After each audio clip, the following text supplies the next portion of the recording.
the day, another real-world test. Today we're doing the Google Pixel 9a, the new budget-friendly phone from Google that's joining the rest of the Pixel 9 series. Speaking of Google, this isn't my apartment, it's a hotel room. I am in Mountain View, California, home of Google, for Google I/O, which starts today. So we'll explore Google I/O, among other things, while we're here, all while we test out this phone.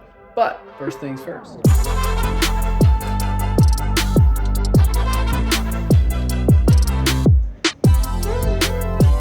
Coffee, check. And for once there's a decent coffee shop inside the hotel. Well, sort of. We're staying at the Shashi Hotel, again in Mountain View, and we're just about a 15-minute walk from the amphitheater that we'll be heading to in a bit for the keynote for Google I/O. It's a really nice hotel, actually, with a pool, a bar, and even a lounge with a little gas fire. And if you walk through that lounge, you end up in Carte Blanche, the cafe that feels like it's not in the hotel with access from the outside, and a very hip cafe situation compared to most hotel cafes. But you can easily get into it from the hotel, and then while it's open, the lounge isn't. So you can go back into the hotel, into the lounge with your coffee and food and hang out in the cozier vibes there if you want it. They serve Vertigo Coffee Roasters coffee, have proper breakfast if you could get here before 10 a.m., as well as lunch and the usual pastries. I got a flat white and a babka, which is a sweet braided bread that originated in Jewish communities in Poland and spread throughout Eastern Europe from there. Frankly, it's a great compliment to the coffee. The Google Pixel 9a might be closer to its flagship phone brethren than any A-series phone before it. And even though at first glance it may not look it, that starts with its design. Now it has the same rounded corners, the same flat edges that are also matte aluminum and make it comfortable to hold, and even the exact same screen size as the more expensive Pixel 9. The design isn't exactly the same as the Pixel 9 though, as you've undoubtedly noticed. Google has ditched the camera bar featured on every Pixel phone since the Pixel 6, except for the Pixel 9 Pro Fold. And instead, the Pixel 9a marks the return of a flush camera look. And it's not actually completely flush, but it's pretty close. While some think the look is a bit boring, I actually kind of like it. I like how minimalistic it makes the phone look, and plus it helps make the A-series phone stand out a bit more from the top of the line Pixel phones. Sure, Google might be doing that on purpose to make the more expensive Pixel phones look more premium, but the Pixel 9a still looks high-end, and the flat look helps make it stand out from anything else out there right now. And we have choices of fun colors, especially this peony, which is like a reddish pinkish color. Technically, the back of the phone is plastic instead of glass like on the other Pixel 9 phones, but it doesn't really feel like plastic, and so it doesn't feel cheap. The Pixel 9a is larger than the Pixel 8a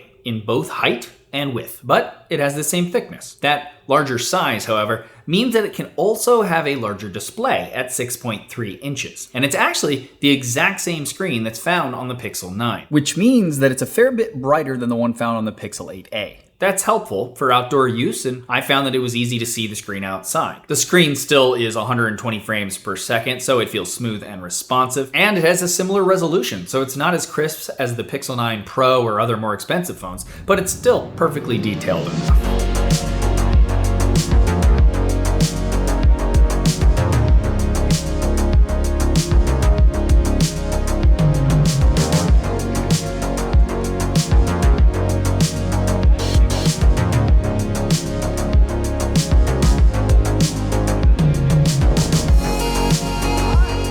So good to see everyone here in Shoreline, and hello to everyone joining virtually around the world. I learned that today is the start of Gemini season. Not really sure what the big deal is. Every day is Gemini season here at Google. And that sort of sets the tone for this I/O. Normally, Google would announce a bunch of Android features that are coming out at Google I/O. This year, though, they did a separate virtual event for Android specifically in order, it seems, to make this event all about Gemini and AI. And to start things off, they announced a new AI model for Gemini 2.5 and 2.5 Pro, and showed some benchmarks showing the Pro version being at the top. We then got a quick look at the Google Beam, which is the retail version made in collaboration with HP that was announced last year as Project Starlight. And it uses multiple cameras to create a lifelike 3D version of you to make video calls feel more realistic. I used it last year and honestly it was pretty cool, but I can only imagine when HP announces it fully in the next few weeks apparently, it won't be cheap. But we'll see. Then we saw a Google Meet live translation demo. It's nice to finally talk to you. Es bueno hablarte finalmente. No puedo esperar a alquilar tu casa. Te vas a divertir mucho y creo que te va a encantar. You're gonna have a lot of fun and I think you're gonna love visiting the city. We'll see how well it works in real life, but Spanish and English are available now, and more languages are arriving in the coming weeks. Then they showed us an entertaining demo, actually, of someone using Gemini Live with sharing a video feed with Gemini and purposely trying to trick it, and it just correcting them to the point just below condescension. That's a pretty nice convertible. I think you might have mistaken the garbage truck for a convertible. Is there anything else I can help you with? What's this skinny building doing in my neighborhood? It's a street light, not a building. Sick convertible. Garbage truck again. Anything else? Why is this person following me wherever I walk? No one's following you. That's just your shadow. And now Gemini Live with camera and screen sharing is rolling out more on Android and now also on iOS. We then got to hear a bit about Project Mariner, which is an agent that can interact with the web and take actions on your behalf through a new ability called computer use, meaning the AI agent can control things on your computer, like access your browser and use it for you, and eventually other apps and programs that you give it access to. And it can now even multitask and do up to 10 simultaneous tasks at once for you using a feature called Teach and Repeat, where you can show the agent how to do something and it will then be able to do it for you in the future. They showed us some samples from Veo 3, which they announced today, and has a better understanding of physics for video generation, as well as can add audio that for now is a little, well, you be the judge. This ocean, it's a force, a wild, untamed might. And she commands your awe with every breaking light.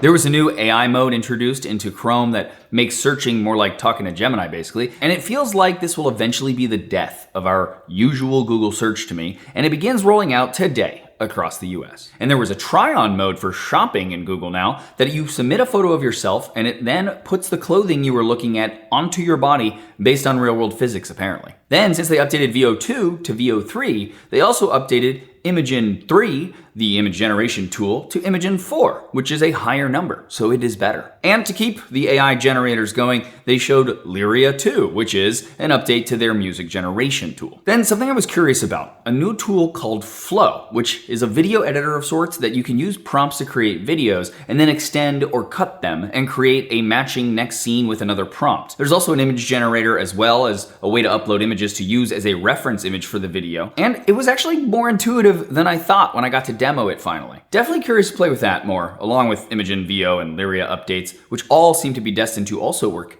inside Flow at some point. And finally, at the very end, like you do, they showed us their new reference hardware for Android XR. And I got a chance to use it even, but I wasn't allowed to film it. We're only allowed to take this specific photo in the mirror that says it's a prototype, which is odd. But regardless, I used it to pretty seamlessly tell the glasses, which are prototypes obviously, but are lighter than my Meta Ray-Bans, to tell me more info about a painting I was looking at and explain a tarot card that was given to me and I was looking at. It has a camera, clearly, but also a heads-up display in the right lens, and microphones as well as speakers. They also mentioned partnerships with Warby Parker and Gentle Monster, and honestly, after I left, I wanted to use it more. And I'm a little excited to try out the Warby versions whenever those become a reality, since I buy those glasses already anyway.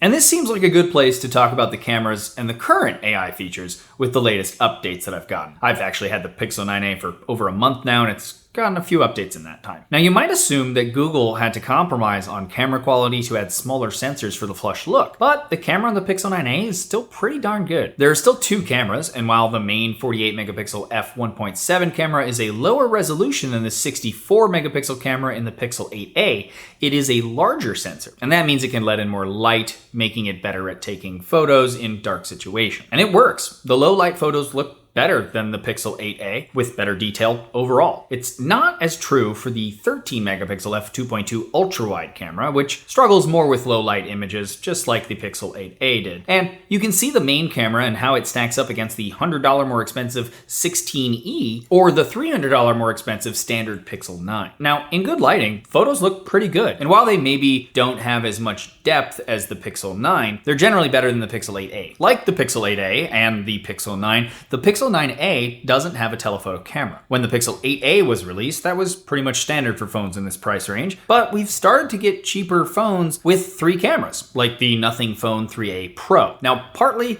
That's going to be because Carl Pei, the founder of Nothing, are most likely subsidizing the costs of the phone to gain market share quickly, and then they'll probably raise them later on, as per his playbook with OnePlus before leaving there. Also though, I still prefer the Pixel 9a's cameras to the Nothing Phone 3a Pro. And honestly, Google's digital zoom with all the AI upscaling it does kind of looks as good as the 3A Pro's 3x optical, at least in good light. All that said, I still think the Pixel 9a has the best camera in any phone under $500. Period. Okay, now for the standout AI features that I actually like. Now, similar to the Pixel 9, the Pixel 9a has a range of AI-based photo editing tools, though there aren't really any new ones for this phone in particular. You still get the Magic Editor, which I found to be a lot better at erasing things compared to the Magic Eraser, funny enough nowadays. It takes a bit longer, but it does a much better job now. That's probably due to the Magic Eraser maybe using the on-device AI model now, versus the Magic Editor that is using a different model in the cloud. And Best Take, which lets you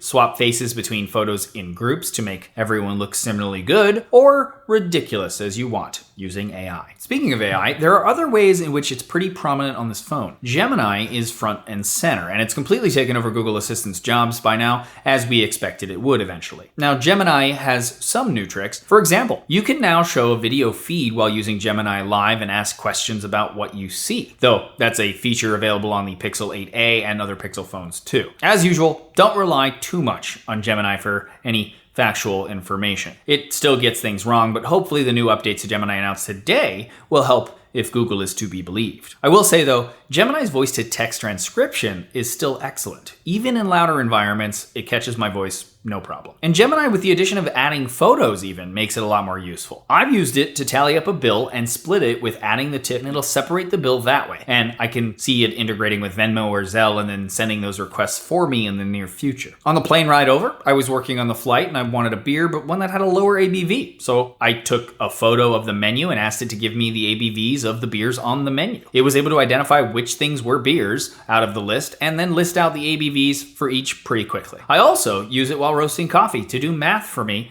for time and temperature. It's great for that as well. And it's these kind of menial tasks that I'm happy to tell an AI assistant to do instead. And it's actually a useful thing that we couldn't do before these multimodal Gen AI assistants existed. Now, the rest of the software is the same as other Pixel phones, which is a good thing. It's well designed and easy to navigate, and it feels cohesive. Even better is the fact that Google is promising 7 years of software updates for the Pixel 9a, which is even more amazing because most phones in this price range do not offer that long.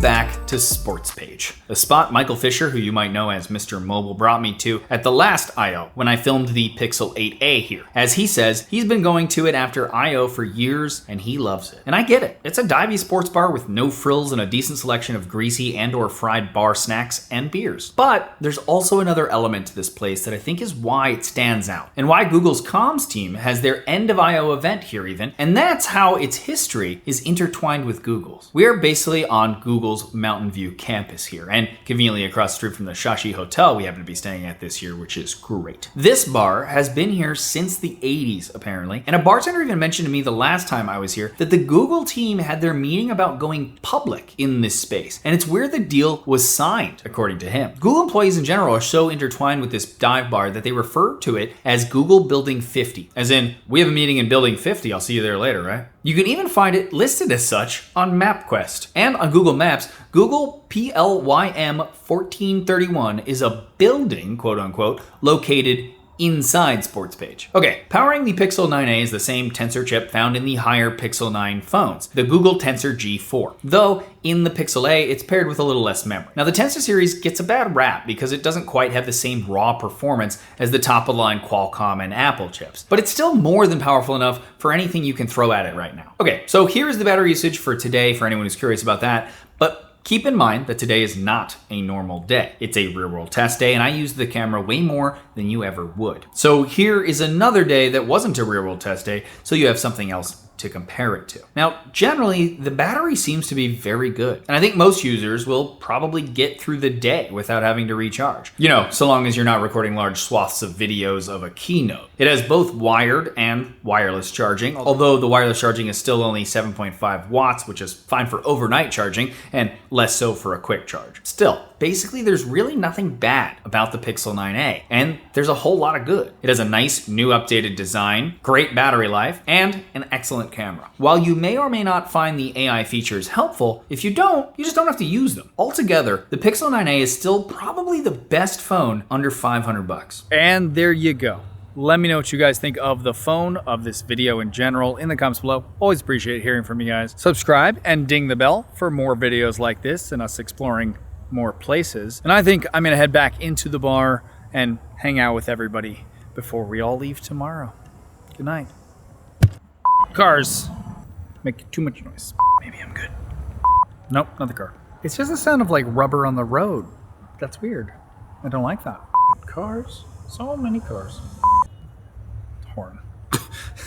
This is gonna take a while, I can tell.